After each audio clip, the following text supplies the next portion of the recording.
One thing people have to realize is Kendo and Kenjutsu or Iaido, we have same origin but different. What I mean by different is different movements, right? And EI is old. Of course, Kendo is old too. It was a training method for these Kenjutsu people, right? And then this Bogu, let's say Shinai Kendo or whatever it is, right? It took its own course, right? So now this training method became Kendo, and Iaido and Koryu, they do put Bogu on.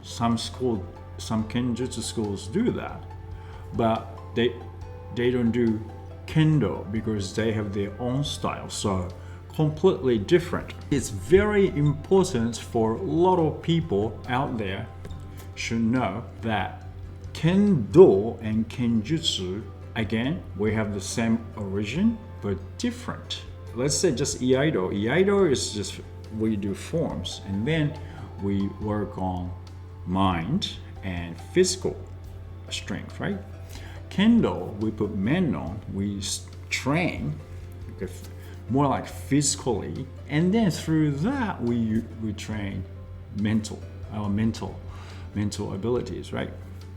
So we have the same aim, okay? We have the same aim, but different methods.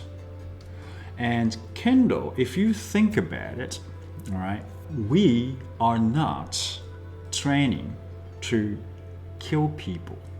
We are not training to hurt people.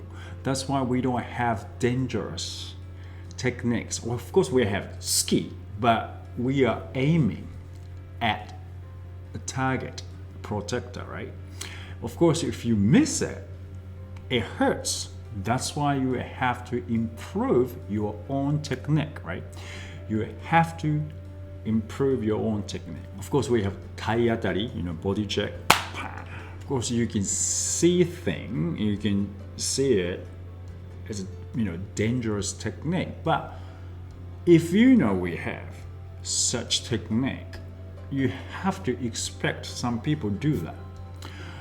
Of course, there are some violent behavior sometimes in Kendo. As basically individual level, they have different perspectives, so they do something different. Of course, we have a lot of ways to hurt others as well.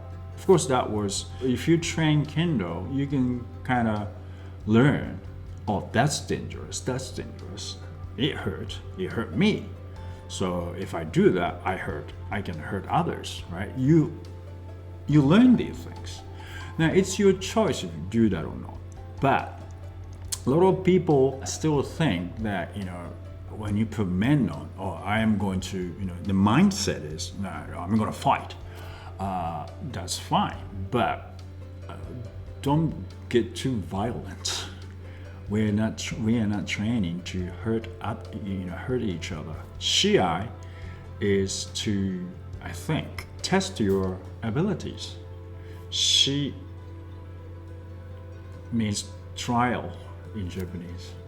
I is like both trying, I think. So it is very important. You should know that they are Kendo and Iaido, or in the drawing the sword. They have the same origin but different.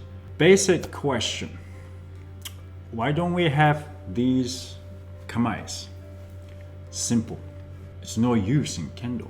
Okay? Like I said, if we want to hurt people, why are we hitting on the protectors? Right?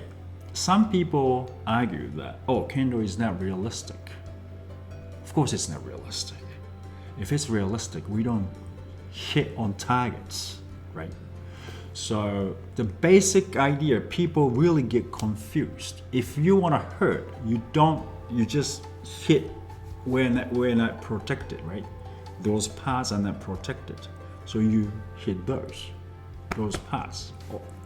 So its basic principle is wrong. So one, and Gedan, for example. Now, if you think about Shudan Jodan, now why do you take Jodan? Simple. Why do you think you take Jodan? I know probably you know the meaning of Jodan. Let's say you might know the Jodan is called fire level, fire stance. Once you take the Jodan, okay, fire stance, you're not gonna retreat. All you're gonna do is cut down. Okay, that is like, okay, I am showing all of my weakness organs. If you want to, you can stab me right here, all the vital organs. If you do something, if you come in, you're gonna hurt me seriously. I'm showing everything, okay, weaknesses, but I am not going back down or anything. If you come in, I am going to cut you in half. That is fire part. Okay, it is a fire. That's why it's called fire. Your energy has to burn your opponent's energy. You have to overwhelm your opponent, overpower. By energy, overpower your opponent. That's why you go, all right, I'm going. Okay, so when you come in, I'll swing my sword down.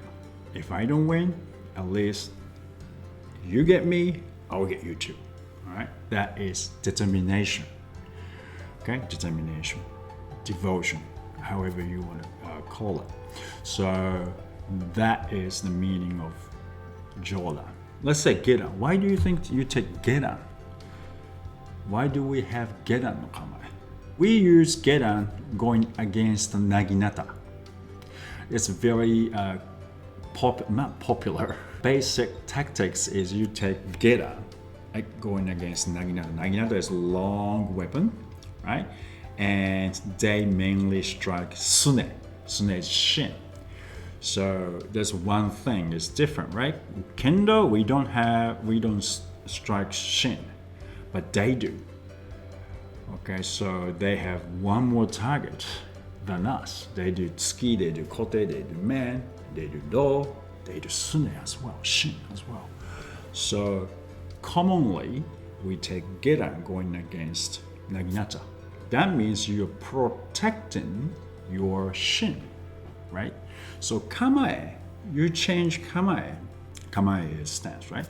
You change your kamae depending on your purpose. In here, going against Naginata, you're protecting your shin, right? And then when you get closer, you can lift up, because when it gets close, Naginata, it's a long weapon. Once you get into this, our Kendo's striking zone, you don't need to have your sword down, theoretically. And then you can strike. You lift up your sword, kind of strike. That is the basic idea, basic tactics going against Naginata. Another thing, you change your stance, so you're showing you're setting up a trap. So for example, like Gedan, you take Gedan, right? So wide open, right? So they might tsuki you, they might strike your man. Now, this is a bait. You want them to strike your man. You want them to strike stab your throat. If that's the case, if it's a trap, you have something, okay, come on, get my man. Right? Come on, get my man, and you're showing men. And if they come, strike kote. If that is the case, probably it's beneficial. If you go wakigamae, wakigamae, right? You have your sword here and you go What's the benefit of this? You're showing your men here, and Kendo, we are very fast when you strike something like that. There's no way you can go against that fast, small man strike. So basically, if you go like that, you can't do much. You can maybe strike do. I saw once 8th Dan sensei would take wakigamae like this against Jordan, and he went strike do. That was 8th Dan sensei doing that. So it's a bit different. It's about effectiveness, and it's about why, purpose. So hustle, for example, there was a sensei when I was a kid at the dojo taking a hustle like this, right? I don't know why he was doing that, and he was going this. Nothing wrong with it. No one, it's no rules.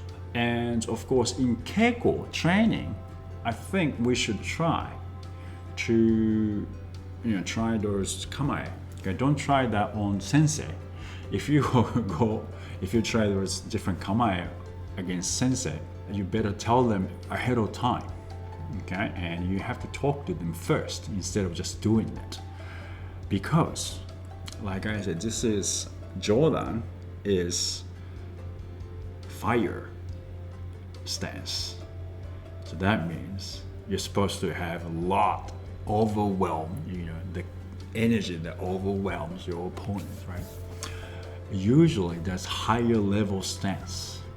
You don't want to take higher level stance against sensei. Remember that Kendo, we learn Chudan because it's the basic. That's very suitable for everyone. It is appropriate for beginners and for all level Kendoists, Kendo practitioners. And also, it is best kamae for attacking and defending because it's here, right here. It's easy to attack, easy to defend.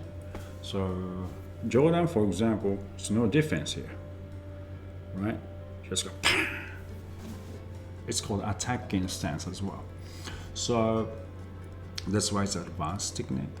So it's very important for everyone to know why to think why we are not doing this, why we are doing this. For example, in Kata, Kendo Kata. Kata book doesn't really say why we are doing this, why we are doing that, okay? And again, Kata book says it's incomplete. So it's up to us to study, dig deeper. It also says it's subject to change, and it did change once or twice. Well, while I was the past few decades, I know it changed 2 or 3 times. Just a little detail, right? Just a little bit, but still they do change. The reason they change is they try to interpret what we should be doing, right? And why do we have to try? Because there's no explanation why this kata is here. Maybe somewhere some notes exist. As a matter of fact, it did exist, and some sensei found a book of notes. It has notes of minutes of Kendo Kata committee. Back in old days, they decide when they decide how they should compose kata. There's a sensei found a book at second-hand bookshop. So it's very interesting. Therefore, it's very important for all Kendo practitioners to think about it. And the most important thing is, instead of wondering, I want to try this, I want to try that. Instead of doing that, I would say, Kendo, okay? Remember, Kendo is not about hurting or killing others.